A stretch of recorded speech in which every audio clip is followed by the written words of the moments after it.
versus True live on the Nydus.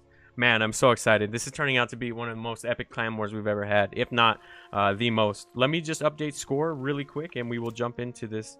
As we said before, Psystorm is currently up 3 points to Revolution's 2, but Jjakji is out, so we'll have to see. But our Psystorm player in the top right-hand corner of the map, our blue Zerg, it is True. And his opponent helping his team come back in this best of 7. He's won 2 games so far, looking for his third to tie the series up. The Red Terran, it is Jjakji. Oh man, I'm so excited for this, and I really hope I just had this correct overlay. Okay, we're good to go. Nailed it. Oh shit, this is so hype, dude. I'm so excited for the potential match we're about to have here. Like, you know it's going to be good either way. I just don't know how, like, what kind it's going to be, whether or not we're going to get some crazy-ass cheese or something. Okay, please drop a base. Give me a macro game. Oh. Nice, okay. Cool. No proxies, nothing too crazy just yet. It's like Jjakji's going to open with CC first. Damn, what did they agree to? Like a gentleman's game or something? I or know, is it just right? because of the whole Cactus Valley thing that you feel a little froggy on this map and play a little bit more greedy than normal? That's crazy, dude. I know, this map feels a lot like Whirlwind to me of last season, except it's all desert and not grass, which is very upsetting to me. But yeah, I feel very comfortable on this map as a Terran going CC first. I think a lot of people feel like they can, you know, go eco builds and stuff like that. Yeah. Did you take one that early as well? Sometimes, I don't know. Yeah. I usually like to Reaper expand anyways, just because it's so good. But I don't know. Sometimes when I've Reaper expanded one too many times, I'll throw out the CC first, and that's when I usually die instantly. Yep. And both players scouting because of the way this SCV is coming in. I think they'll find out where each other are just right here. Yep. Boom. All right. So both players should now know where the other player is just based off of the way both of those units came in. We'll have to see, though. It looks like he is going to finish out the SCV scout just to make sure, which is a good call. You know, when it's True playing, you need to find out where he is. It's true. Yeah, like, or at least what he's up to. Kind of poke in there and find out what's going on. But this is insane, man. So we got a $3 bet. Does anyone want to take that? Loser donates to the Nydus $3. He says it's going to be a Ling Queen Nydus all in. Let's see, man. That's quite the call from Chat. Yeah, I mean, he's calling it, what, 2 minutes into the game. We'll have to see. We do see a factory going down from Jjakji with a Marine being built, so no Reaper or anything like that, as he is going to switch to a reactor on that barracks. I'm sure the factory will flip more than likely for Hellions. Keep an eye on whether or not he drops that second factory, because that'll tell you if he's going for that Hellion Cyclone style, or if he's just opening with Hellion pressure to kind of keep True back and keep the number of Lings down. Yeah, absolutely. And I think it kind of shows how much he respects his opponent just because the bunker is coming down right here to protect that natural. Like, he kind of knows something. But we'll have to see, man. Maybe they were giving each other banter or whatever. I guess my next step for the night is to learn Korean. It has to be done, dude. Yeah, like, I guess it has to be done. Next time we'll know if they were trash talking or like what. But I'm pretty excited, dude. This should shape up to be a very nice game. But as you said, Hellions are coming out of that factory, so it is a bit telling of which way he's going to head with this.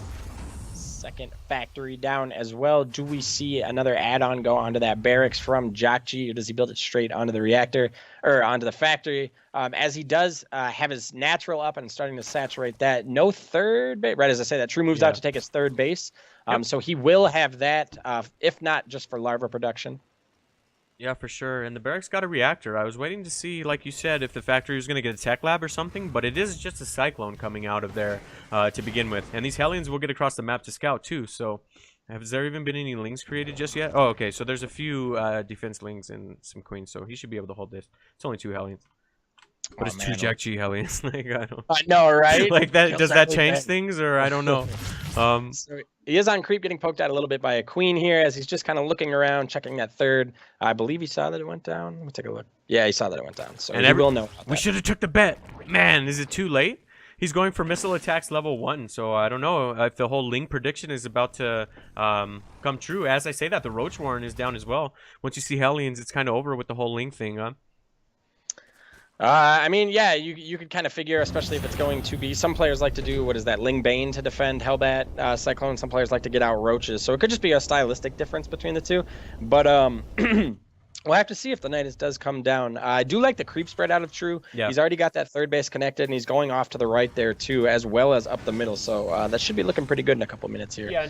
Sorry to cut you off, but True has a drop loaded up here too that's outside of the main, but because Jjakji dropped both of these supply depots right here, he should be able to see that coming in unless he just comes right in the middle. But I think either way, he should get vision of it. We're about to find out though as it's moving in right now, and he's got a bit of a, he's all of his army is over here chasing this Overlord. So man, these things drop in. Yeah.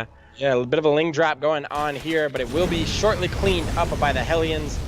True poking in just to see what he could do. Yep.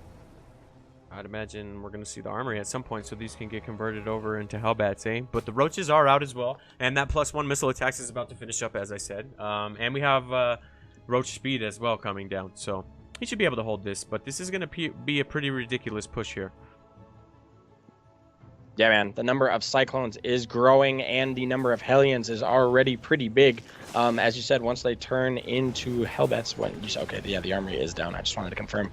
Before I made myself look like an idiot, they do move in now. There is a good number of roaches from True, so we should be able to kind of, you know, stutter step backwards against those Hellbats. Yep, absolutely. Some good transfuses coming down, too, to protect those queens. But, yeah, I think with enough focus fire here, these roaches should be able to push this back, man. That was very well handled by True. That transfuse was insane, dude.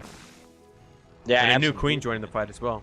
So the queens definitely did a good job of bearing the brunt of most of that damage, as most of Jjakji's Hellbats, or almost actually all of Jjakji's Hellbats, got cleaned up.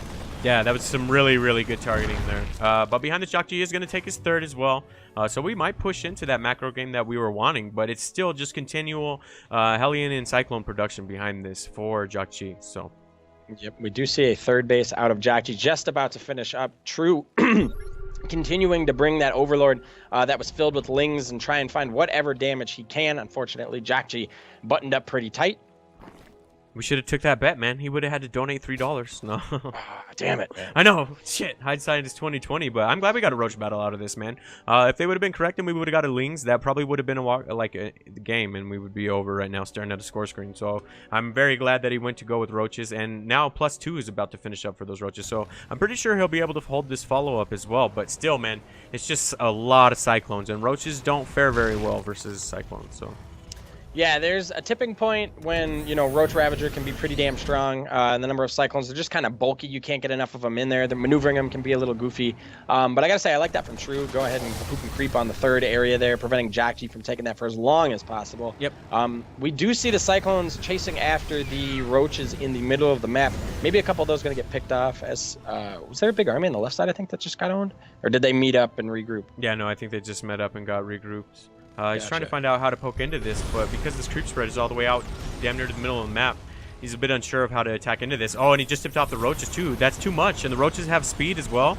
They also have +2. I think these roaches are going to decimate these Cyclones, man. All he's got to do is single target them down, and he's going to be able to chase down these units. And then, as you said, morph in the Ravagers behind this, and things are starting to look a hell of a lot better for our True, our Psystorm players. So still no Ravagers yet, though. So he is kind of just posturing with his big group of roaches. Honestly, he could probably push it into that. Okay, Jjakji even knows that. He's going to pick up the third and just make sure that that doesn't go down. Yeah. Doesn't want to take any It's damage, like, oh, as shit. an insane group of Ravagers is being brought in from Trues, looking for the win here. Yeah, this is a straight brace yourself moment for Jjakji. He really needs to hold on here, but as we discussed, that is a lot of +2 roaches and an insane amount of Ravagers behind that. Those biles alone are just going to be raining down hell on everything. So I'm not sure if there's a hold here, but it's Jjakji, so what do I know? Indeed, man. The command center doing its best to dodge the biles. As, okay, he doesn't go for another round of those. We could see the clunkiness of the Cyclones being a problem here. Yeah. As he is going to lift the wall, the roaches are going to get to work and pretty much take that down. But good biles, I mean, okay, these tanks could be good, yeah. man. The tanks joining the fight, but the biles are immediately on top of both of them, which are stacked up really close together, and because of that, they go down at the exact same time. These SCVs get pulled, but they go down at 29 at a time, and there's just nothing to contest this. One lonely tank up here on the ramp, but it gets biled down as well. Oh, I spoke too soon. It didn't quite get finished off. Attack from True, dude. Yeah. Oh my God. That was Jjakji nuts. Losing his last Cyclone, but my goodness, True came out in force with that. Yeah, that was